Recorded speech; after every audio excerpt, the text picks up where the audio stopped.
咪晒就係stand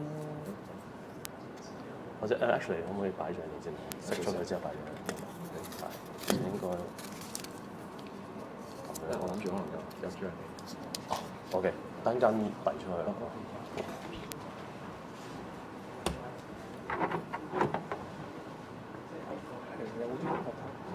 應該就 OK 嘅。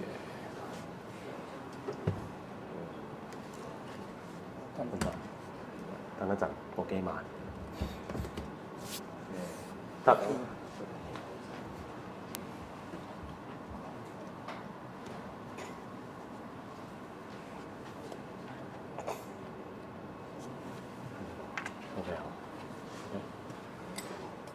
Good morning, everyone. How's everyone doing today? I really admire the fact that you guys are up super early in the morning on a Sunday morning. So, just before I get started, how many of you guys have heard of or heard a lot about what containers are and sort of know what it is? Okay, get out now. No, I'm just kidding. Now, I'm going to be covering more the basic concepts of containers. So for those of you that know, maybe hopefully it's a review, or you can even feel free to put your hand up and say, like, oh, you're wrong. Let me tell you how it is. I welcome that, because this whole entire presentation, if you will, is more of a sharing of what I've been through to explore containerization. So before I get started, let me do a quick introduction of myself.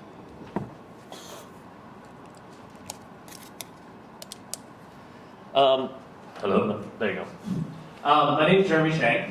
I've been in the industry for about 20-something years, since the 90s. I was really lucky when I went to the United States around the early 90s and kind of hopped on the IT bubble at the time with a lot of support from this big giant called Microsoft that really sponsored a lot of stuff for us in the school that I attended.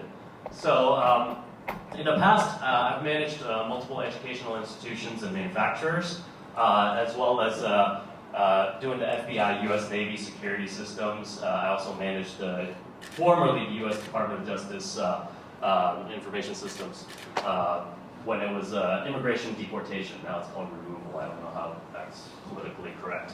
Now, later on, I joined a Sequoia-backed startup named Nginx, and we got acquired by Cafe Press, which is based out of California.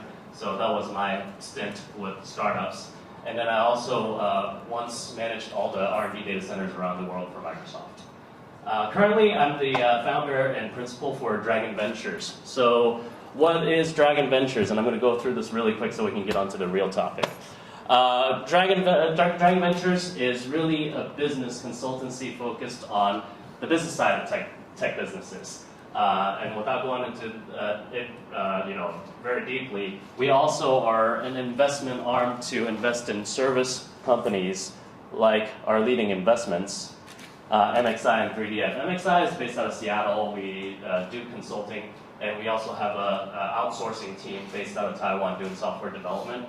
And then 3DF is a Hong Kong-based startup, really. We only have a few people on the team, and we're trying to push more of the DevOps and cloud and IT infrastructure to the Hong Kong market. So, on to the real topic. What is a container? Does someone want to give it a try? Like, what's your perspective of container before looking at this slide? Anybody? I saw some hands before. No? Container is a host operating system. What's that? Container is a host operating system, and it runs with the host operating system, and it don't have real physical hardware, as well as we can run from the any VMs or any things. Sure. No, awesome. Thank you.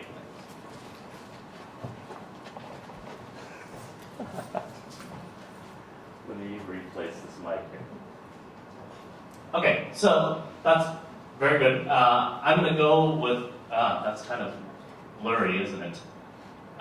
So this is my favorite way of presenting containers for the first time, and it actually comes from this URL right here. So if you guys want to copy that later and take a look, I think it's a really great piece that explains what containers are in a very simple and efficient way. Essentially, if you look on this left, you get this bunch of stats on virtual machines, and containers are a bit shorter. So what containers are, a lot of people say, oh, do containers run things faster? No, it doesn't really run things faster per se. It's more efficient. So traditionally, with virtual machines, you have like additional layers of running guest OSs and hypervisor. Well, none of that is really needed in containers. It's really just a standalone way that share the same resources on the host system, right? And also, in virtual machines, in comparison of virtual machine efficiency versus containers, you can see that there's like four categories. And the bottom two, you can't really see it right now, but it says small size on disk and low overhead. Those two are the keywords. So virtual machines sometimes take a lot of disk space because I have to run a whole full operating system with all that extra stuff that I need to run that could be just shared on the host system, right? And that's what containers really do. So sometimes people ask me, like, well, why do I want to learn about containers? Well, not only can you run things more efficiently in the simple ways I tell people is like, well, what I used to, like, my host system would fall over on like 3 VMs because it's such a small piece of hardware. Now I can run 3 containers efficiently, right? So instead of 10 VMs, I can now run maybe 20, 30 containers, or even more, depending on how you do it. So that's the reason why you want to do it from an infrastructure perspective. It's not just a technical reason, but also a business reason. So massive CapEx expenditure reduction, right? So, but also, learning about containers is really only the tip of the iceberg, because there's so much more that's built onto containers to help containers run more efficiently on the infrastructure, like Kubernetes, which is what they call orchestration. And then after that, they realize, well, all this stuff is really hard to set up, right? So all the major cloud companies that you see on here have some sort of containerized, orchestrated service as a service offering where you can leverage very quickly and spin up resources on demand. So that's sort of the trend. That's where we're headed. So for what it is, we definitely want to be in tune with it, even if we don't necessarily make use of it in our personal situation, because it's not obviously right for every single situation. So that's basically what I was just talking about. Let's go through the architecture a little bit. I'm going to do a step-by-step sort of, how I initially did a very primitive set of steps to explore what containers really are. But before I go into that, does anybody have any questions? No? Perfect.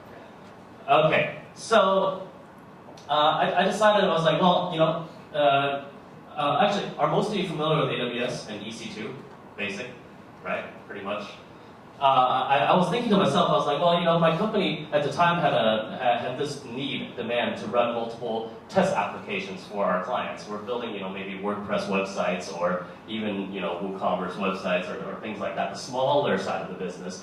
And I was like, well, what if I can fit all this stuff, efficiently onto a T2 micro instance on AWS. And at the same time, I didn't want to risk them running on the same host because I wanted them to be sandboxed and standalone so that it's properly tested. So I started looking into what I could do. Well, containers was the answer, right? But containers, I may need like multiple IPs and things like that, which I was like, well, how am I going to deal with that? So I came up with Nginx as a reverse proxy. Nginx is obviously not the only solution out there, but it's one of them, and I really liked it because I think there's an image, a Docker image that I can just pull, and everything just pretty much works based on one command. So what it does is basically there's a single IP address connected to the Nginx proxy, and based on the FQDN, it knows where to direct to each of the containers. And I think this graph is my fault, or this diagram is my fault for not being as clear as it should be. Obviously, some of these containers are connected to each other. So for example, if I have a WordPress Nginx WordPress type of container, it may actually directly connect to a MySQL container that runs the actual database. So you can certainly do that. Basically, in here, there's a private network that's generated for containers, right? And then let's forget about this stuff for now because I don't want to complicate things. So let's go ahead and go to my Medium post. And this is something that you guys can go, feel free if that's something of your interest to go follow. It's also published on ITNext. And as the title suggests, it's running multiple isolated web applications on containers with a single IP for free. So what I mean by for free is because AWS obviously offers the first year free tier for 1 T2 micro for free. It's not going to be free forever. So let's move down to, and all this stuff here is just kind of a review of what I was talking about earlier on what containers are and my thoughts on containers. All right, here we go. These are the steps.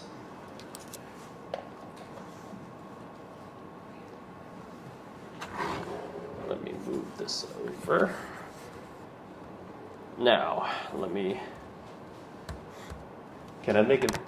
Oh, actually, hold on.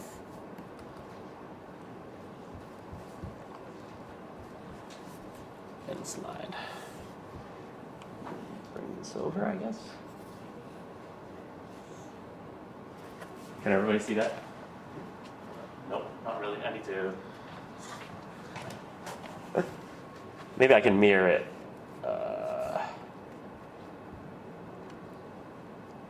Mirror built to display. Beautiful.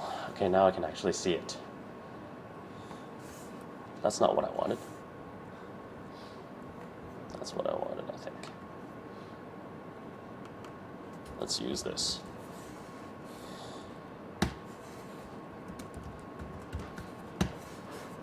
There. Can everybody see the text, or should I make it bigger?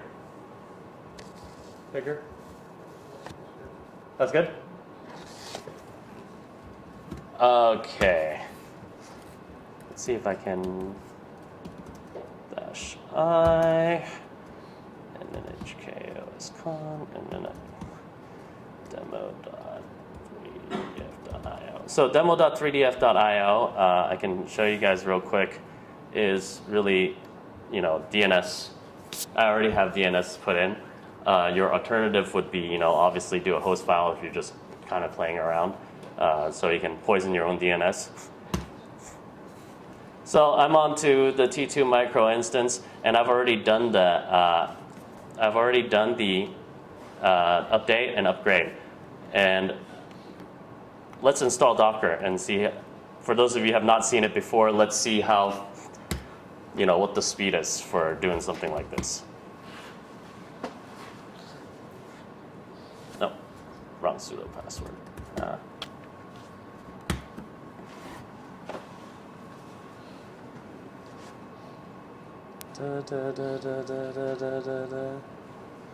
Done.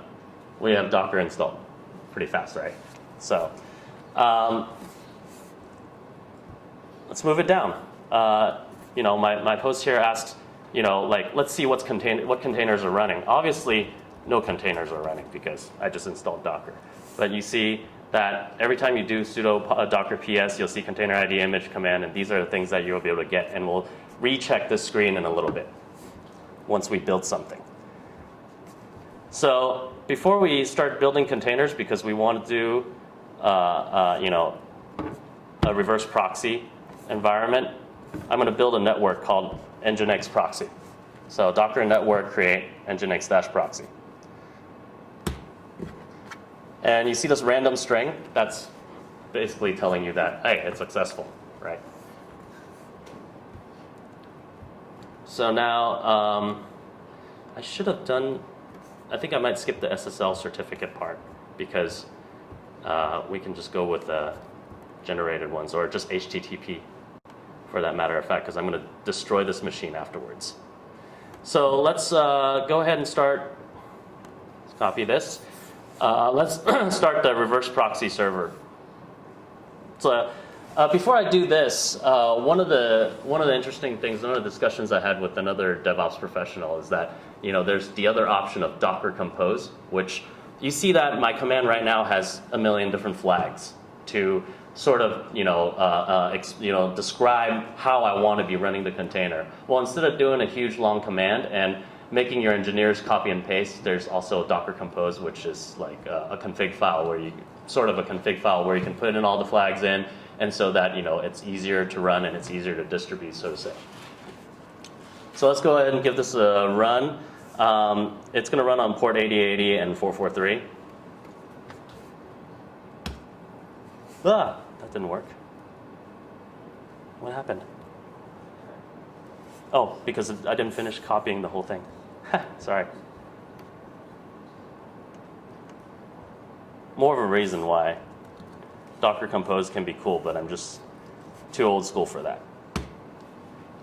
Unable to load image, so that's fine. And once it identifies that you can't load the image, it'll actually pull it directly from the Docker repository and pull that image, and bam, I should technically have something. Let's go check, see what it's doing. 503 service temporarily unavailable, but it just means that the server is there, right? So actually what I want to do is double check my command. Oh, because I also don't have the certificate here. That I should probably do it a different way. But what if I did a HTTPS? I'd like to explore that too. Nope. So yeah, the certificate, I should have actually prepared the certificate, but let's move on and see the other stuff. So now I want a WordPress container, and let's go into that.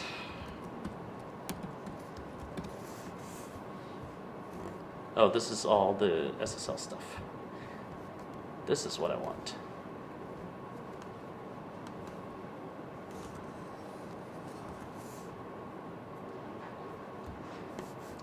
Containers, WordPress.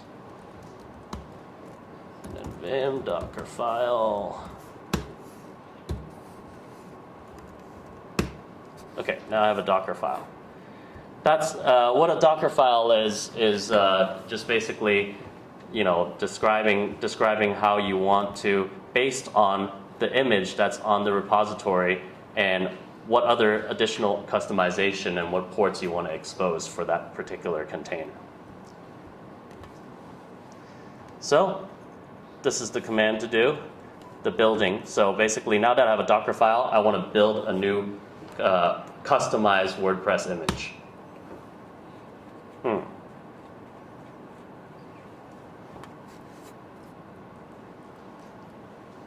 DV, oh. Let's see, enable valid symlink super path. Okay, where am I? Let's take a look.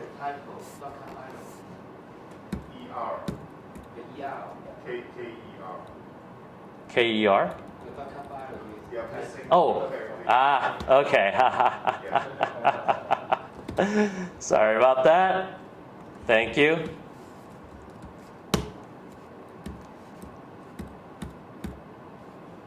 Let's see.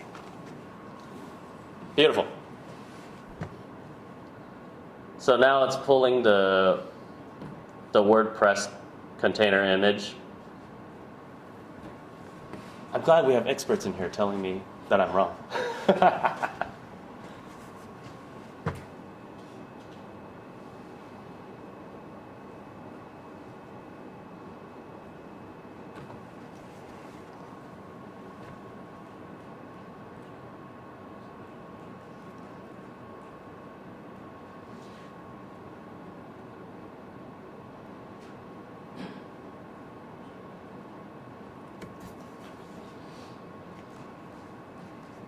I wonder if I should prepare that SSL cert now while we're waiting, or not.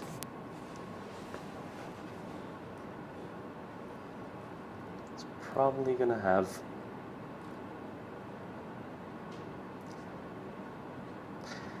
Okay, so it's obviously installing stuff with apt, which you guys can tell from the previous Docker file that I added some apt command to the Docker file, so it's doing that.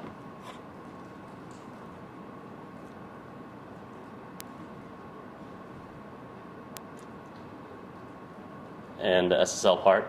So the point of me doing this is that the WordPress default container image just has HTTP. So at the time when I was doing this, I wanted HTTPS support, so that's why I did my own Docker file. So successfully built. Now let's move down. I'm showing all this stuff. And let's go ahead and give it a run.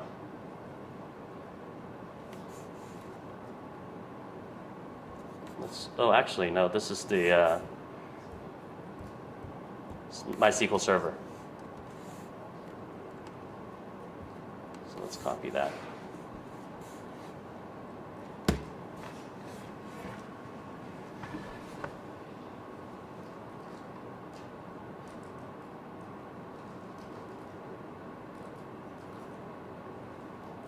So this is what I was talking about earlier, where the SQL server, MySQL server, as well as and the container are in separate containers. So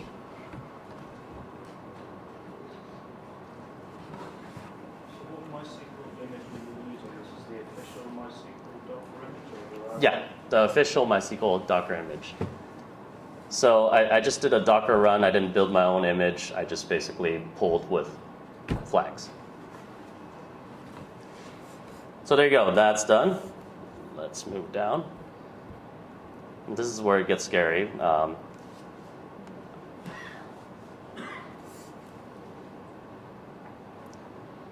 gonna actually do this because I'm using a different domain now.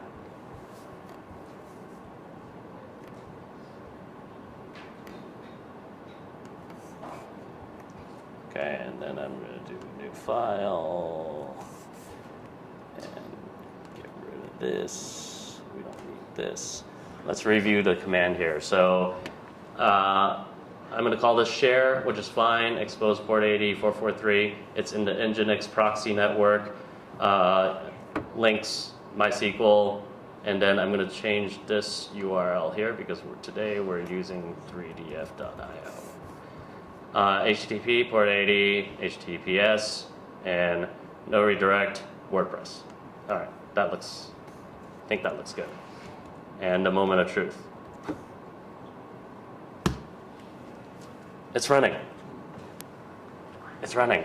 So remember I said sudo docker ps?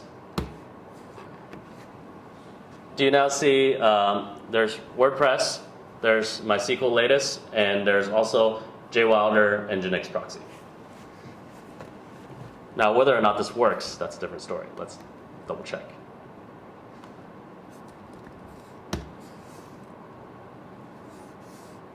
Whoa, look at that, WordPress. Although the CSS didn't really load. So, let's see. Let's go back down here. Blah, blah, blah, blah, blah. That's a little different. So essentially, that's what it is. If we look at the Nginx proxy part, basically the reason why I like this image a lot is that the minute I run with these particular flags, run a Docker container, it will actually automatically insert configurations into Nginx proxy server so that it knows how to redirect, which means based on my hardware resources or my virtual machine resources, I can add more and more containers just like this over and over and over and over again until obviously I run out of resources. So if we take a look at here, it's kind of small, right?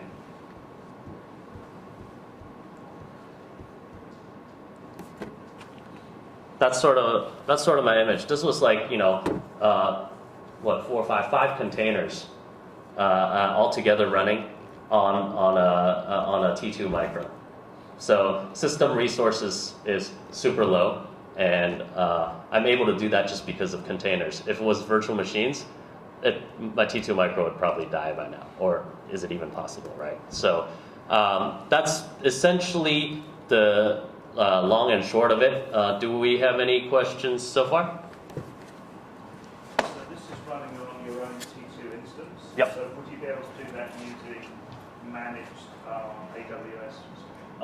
Yeah, AWS containers? absolutely. Actually, the managed ones would be even easier because it just you go to the AWS console, and there's like ECS or EKS, and Fargate is something fairly new that actually is just completely managed, right? So you don't even have to worry about it. But the reason why I did that, because my plan always, the end goal was to use Fargate and things like that.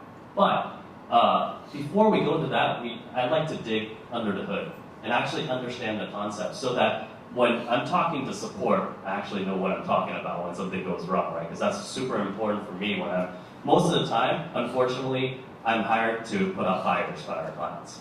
And when there are fires, it's not something that's easy where, oh, click a button, it's done, ready, right? It's something beyond just a click of a button, and we have to dig deeper under the hood on exactly what went wrong. Any other questions?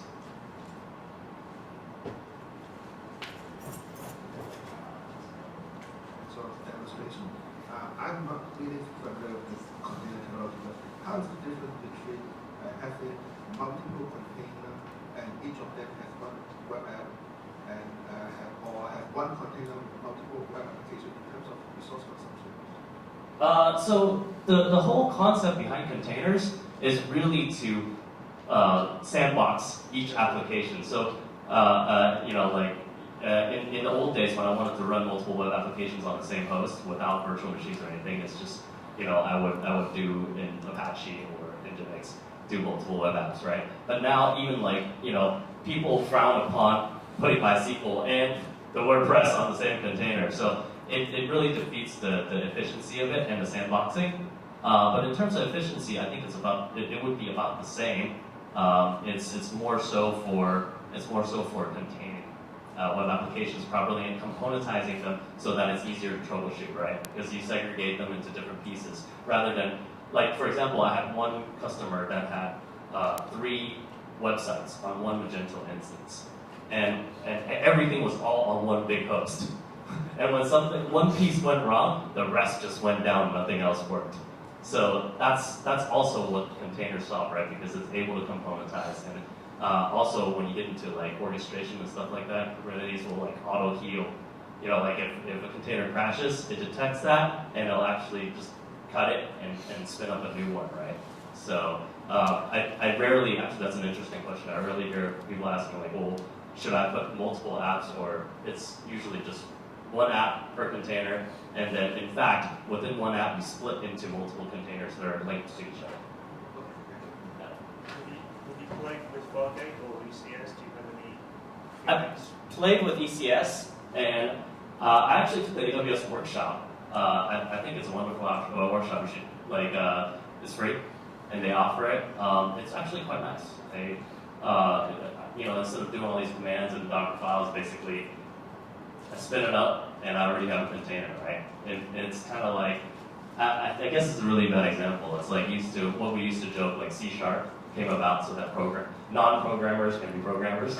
So that's what I feel like when I use ECS. It's like, click, I got my container. It actually even has scripts that will basically auto-launch your whole entire cluster. So. Fargate is the new ECS, so it's just the new version? It's ECS and EKS completely managed, where you just, it takes care of everything for you, right, as a service. Hi, thanks for the wonderful walkthrough, I guess. Anyway, I came across a client recently, and their container deployment is really awkward. Like, they have provisioned a bare metal servers, and they say, hey, let's containerize this, and they basically put all the containers on one bare metal servers. So I, as a developer, fail to see any benefits to that kind of architecture choice. But it's due to compliance, they have a lot of concerns, but you know, having even 200 containers running on one bare metal server, I don't see there's any benefits. So do you have any advice on two things? Firstly is how do you convince them? Secondly is how do you, am I missing something here? Like, is there any other benefits to that solution? Because I think that's kind of a terrible choice. I think you're down the right direction. You know, if you're running 200 containers on a bare metal server versus running one instance of Apache or Nginx or whatever it is that runs the 200 different applications, there's benefits to you being able to kill that container standalone and bring it back up. So from that point alone, it's better than them running on one host, bare metal to bare metal, right? On top of that, containers are more bare metal than, say, to run VMs. So I think it's okay, but I think your gut feeling is good, that you obviously want to not put all your eggs into one basket, right? What if your bare metal host completely fails? Then all 200 of your containers are completely gone, or 20, or whatever it is, right? So that's why Kubernetes is good. If you're able to build a cluster over multiple machines, and when one machine goes down, you just cut it and actually redeploy it on another worker, is what they call it, then automatically it's never down, right? So that's probably the direction that they want to go about it. Your question about convincing them is like, well, what if your hardware fails? Then all 200 of your applications are completely gone. Do you really want that, right? Like, how important is uptime to you? I think from a test environment, one bare metal machine, 200 containers is freaking awesome, because if I lose half a day in test, depending on what I'm doing, it's not critical unless I'm obviously like up against a deadline. I'm about to jump over the top of the building just so I can save myself, right? So yeah, in a production environment, I would definitely not suggest a single host just because of hardware failure, which is something very primitive. Does that answer your question? Anyone else?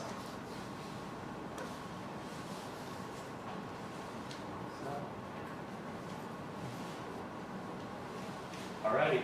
Am I short on time?